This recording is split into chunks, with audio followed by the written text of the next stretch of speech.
हमारे साथ इस वक्त अमरजीत सिंह जी हैं, जो मुंबई की कलीना विधानसभा सीट से महायुति के उम्मीदवार हैं। कलीना विधानसभा सीट की बात करें तो यहाँ ये मराठी बाहुल्य क्षेत्र है, लेकिन इस बार भारतीय जनता पार्टी ने उत्तर भारतीय चेहरे पर दांव जो है वो लगाया है। अमरजीत सिंह जी, आपने इसके पहले 2014 में चुनाव लड़ा था बीजेपी से और यही सीट है। तब आप जो है 1300 वोट से सिर्फ पीछे रह गए थे। 2014 के बाद आपको 2024 में एक बार फिर मौका मिला है। क्या अंतर देख रहे हैं?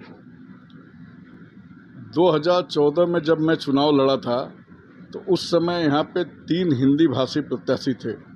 मैं भारतीय जनता पार्टी का उम्मीदवार था, सम्मानी कृपा शंकर सिंह जी कांग्रेस पार्टी के उम्मीदवार थे और कप्तान मलिक राष्ट्रवादी कांग्रेस पार्टी के उम्मीदवार थे। हमारे उत्तर भारतीय हिंदी भाषियों का वोट आपस में डिवाइड हुआ, उसकी वजह से यहाँ के विधायक चुनाव जीत गए। 2019 में युति हो गई भारतीय जनता पार्टी शिवसेना की, तो वो सीट युति के कोटे में चली गई।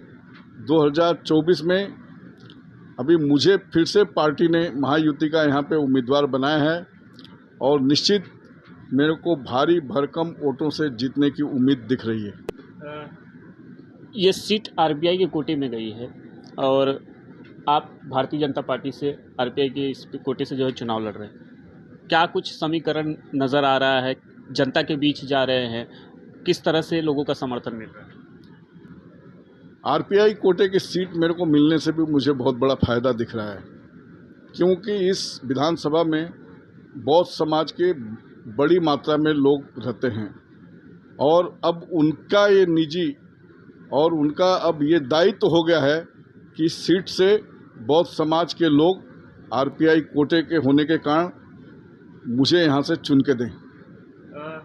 क्षेत्र की बात करें तो ये मराठी बाहुल्य क्षेत्र है। संजय पोतनीस आपके सामने हैं, महाविकास आघाड़ी से शिवसेना युवती के उम्मीदवार हैं। क्षेत्र में ऐसी क्या क्या समस्या है जिसको लेकर आप जनता के बीच जो है जा रहे हैं? ये क्षेत्र ऐसा लगता है कि बिना विधायक का है। यहाँ की सबसे प्रबल समस्या है पीने के पानी की। पानी कम आता है, दूषित आता है, प्रेशर बहुत कम है, लोगों में त्राही त्राही मची हुई है पानी को लेके। यहाँ के कुछ लोग तो 25 रुपये पर गैलन पानी खरीद के अपना जीवन यापन करते हैं। दूसरी समस्या है इस क्षेत्र में, चूँकि ये एयरपोर्ट से लगा हुआ है, एयरपोर्ट की ज़मीन पर बसी हुई झुग्गी झोपड़ी का प्रश्न। पिछले कई वर्षों से 10 साल से तो यही विधायक हैं श्रीमान जी, इन्होंने इस विषय को कभी न विधानसभा में उठाया, न इसको आगे ले जाने का कभी कोई प्रयास किया। वर्षों बीत गए, आज भी लोग जैसे जीवन यापन करते थे झोपड़ी में, वैसे ही लोग कर रहे हैं। लोगों को बड़ी आस है कि भाई अमरजीत सिंह यहाँ से विधायक बन के आएंगे तो सबसे पहले मेरे इस प्रश्न को सुलझाएंगे। अगर इस विधानसभा क्षेत्र की बात करें तो ये उत्तर मध्य मुंबई लोकसभा सीट के अंतर्गत आता है और इस क्षेत्र की बात करें तो यहाँ पर अविभाजित शिवसेना का एक मजबूत कैडर जो है वाला क्षेत्र ये माना जाता है, इसमें कलीना भी एक आता है। तो ऐसे में इस बार आपको कितना चैलेंजिंग लग रहा है ये सीट? क्योंकि संजय पोतनीस लगातार 2 बार से यहाँ से चुन कर आते हैं। लेकिन यहाँ पे उनकी उपलब्धता जनता के बीच में बहुत कम रहती है। ऐसे में उनके निगेटिव बहुत प्रचार हो रहा है और उसका प्रतिसाद मुझे मिल रहा है। जनता में जब मैं जाता हूँ तो जनता मेरे से बोलती है, हमने तो उनको कहीं देखा ही नहीं। मैं तो मजाक में बोलता हूँ, इंटरनेट पे उनका फ़ोटो डाउनलोड कर लो और देख लो। जनता ये भी बोलती है कि जो लोग उनके कार्यालय में जाते हैं उनके भी काम नहीं होते हैं। तो लोगों के लिए सरलता और सस्ता से उपलब्ध न होने के कारण उनकी छवि बहुत ख़राब हो गई है, जिसका फ़ायदा पूरा मुझे मिलेगा और मैं चुनाव जीतूंगा। आपने जैसे कहा कि 2014 में उत्तर भारतीय वोटर जो है बट गए थे और उस समय के चुनाव परिणाम को देखें तो 23-24 हज़ार के आसपास कृपा शंकर सिंह को वोट मिले थे और आपको भी 28-29 हज़ार के पास आसपास मिले थे और आप 1300 वोटों से चुनाव हार गए। इस बार जब चुनाव लड़ रहे हैं तो उत्तर भारतीय आप किस तरफ दिख रहे हैं? पूरी एकजुटता के साथ, मजबूती से महायुति के साथ हैं या फिर महाविकास आघाड़ी से? कहाँ उनका रुझान दिख रहा है? महायुति के तरफ उनका झुकाव है और मैं तो मराठी वोटों में भी बहुत पॉपुलर हूँ। मैंने कोंकणी मराठी लोगों का बहुत काम किया है, मुझे उनका भी बहुत बड़ी मात्रा में उनका मतदान का मेरे को फ़ायदा होगा। एक आखिरी सवाल मैं पूछ रहा हूँ कलीना विधानसभा क्षेत्र को लेकर, अमरजीत सिंह का आने वाले 5 समय के लिए किस तरह से रोड मैप है और कलीना की जनता अमरजीत सिंह को क्यों वोट दे? अमरजीत सिंह ने पिछले 10 वर्षों से कलीना की जनता की निस्वार्थ भाव से सेवा की है।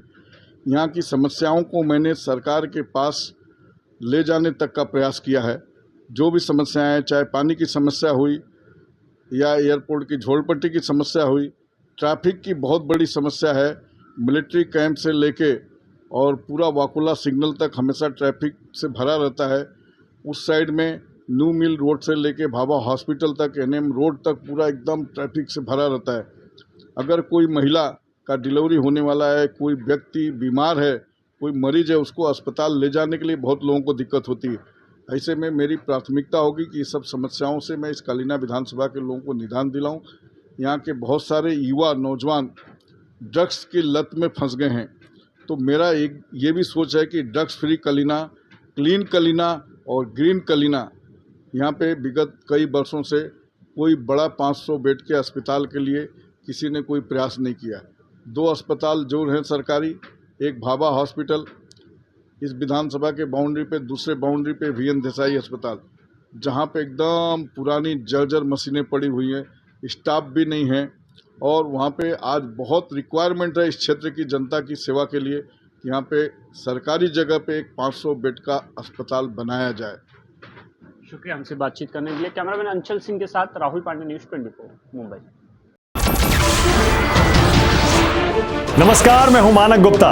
अगर आपको हमारा ये वीडियो पसंद आया हो तो इसे लाइक और शेयर जरूर करें और हाँ, हमें सब्सक्राइब और फॉलो करना ना भूलें ताकि आप देश और दुनिया की कोई खबर मिस ना करें। तो जुड़े रहिए हमारे साथ और देखते रहिए न्यूज़ 24।